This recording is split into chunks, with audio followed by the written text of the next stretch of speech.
If you're tuning in, you're probably looking for that edge. How to work smarter, get more done, and maybe, just maybe, lower that stress dial a bit. Definitely. And today we're diving into something really practical for that. Yeah, we've got the latest Breakthrough Bulletin from Coach Renee. This issue is all about productivity and focus. Our plan here is pretty simple.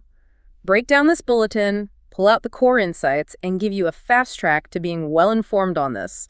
No fluff. Okay, let's get into it. The first thing that jumps out is Coach Renee's definition of productivity.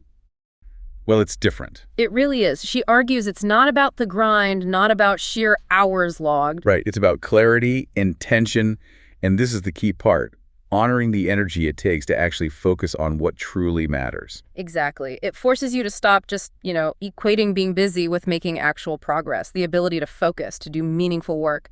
That's foundational. So what's the big takeaway she emphasizes? It boils down to this. Your energy is your currency. That's the core concept. Energy as currency. I like that.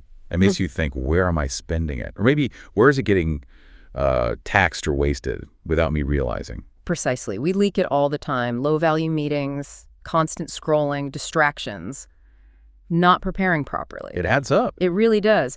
But the good news is when you reclaim control over your time, your attention, you plug those leaks. You step into your power, and the bulletin gives a clear structure for doing that. What's the structure look like?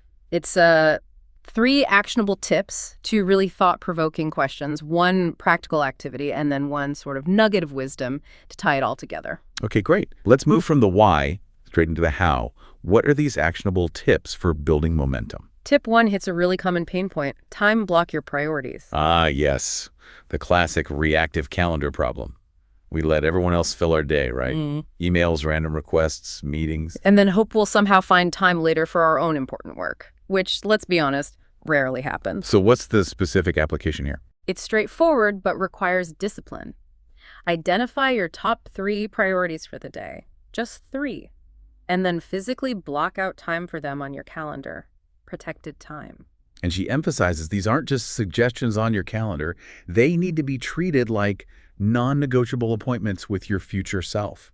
That framing is critical. You have to guard that time. Like it's your most important client meeting or, I don't know, a doctor's appointment you absolutely cannot miss. You wouldn't just let someone casually book over those. Exactly. That mental shift, that commitment, is where most people fail with time blocking. It's not the technique, it's the follow-through. Seeing that block as truly unavailable. Okay, that makes sense. You protect the time for priorities. What's tip 2? Tip 2 tackles something she calls eliminate hidden drains. Hidden drains.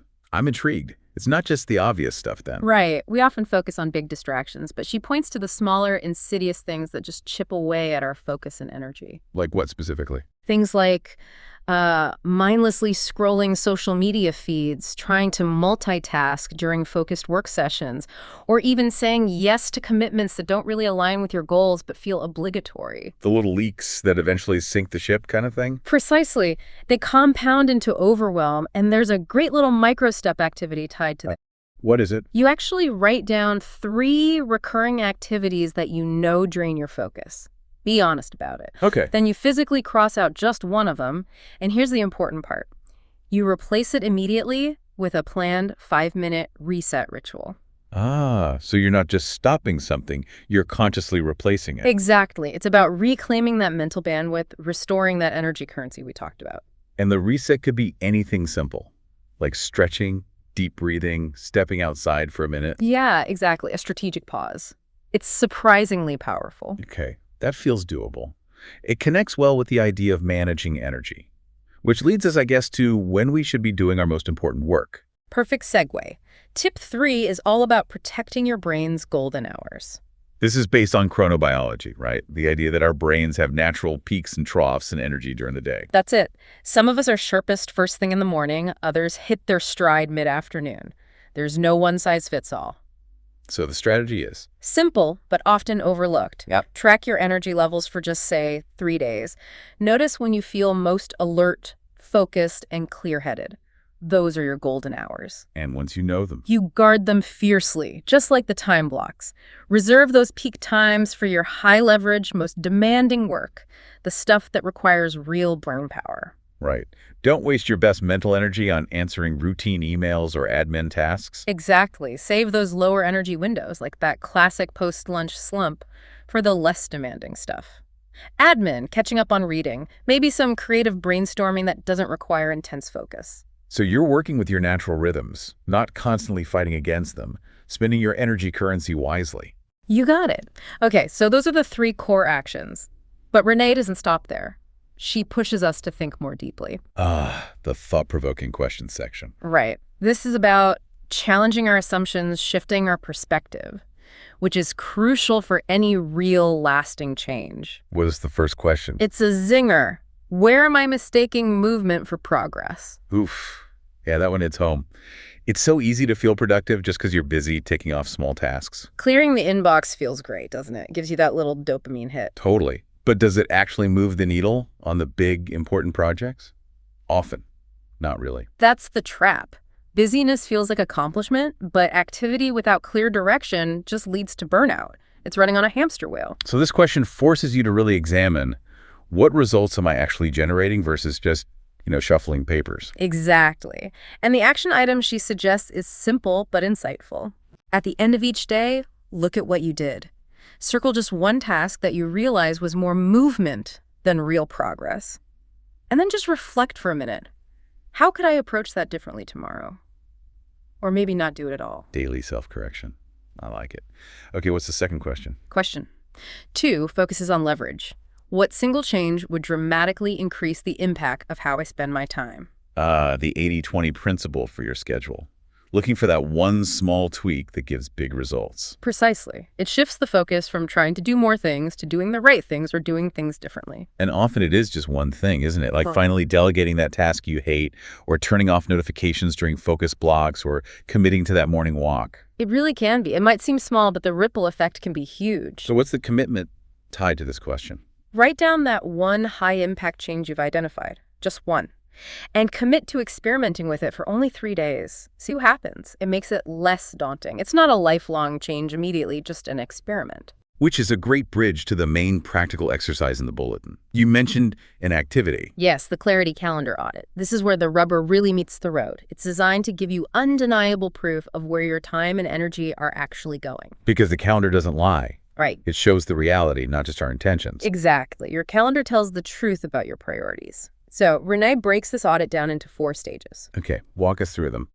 Step 1 is review your time. You look back honestly at the last 2 weeks, hour by hour if you can, not just scheduled meetings, but the gaps, the unplanned stuff too. Okay, get the raw data, then step 2. Step 2 is spot the patterns. This is where you analyze that data, highlight activities that fueled you, gave you energy versus those that drained you. Ooh, that could be revealing. Definitely. Notice what actually aligned with your goals and values versus what was just distraction or obligation. You have to be brutally honest here.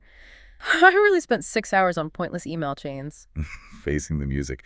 Okay, so after diagnosis comes the cure. Step 3, design your ideal week.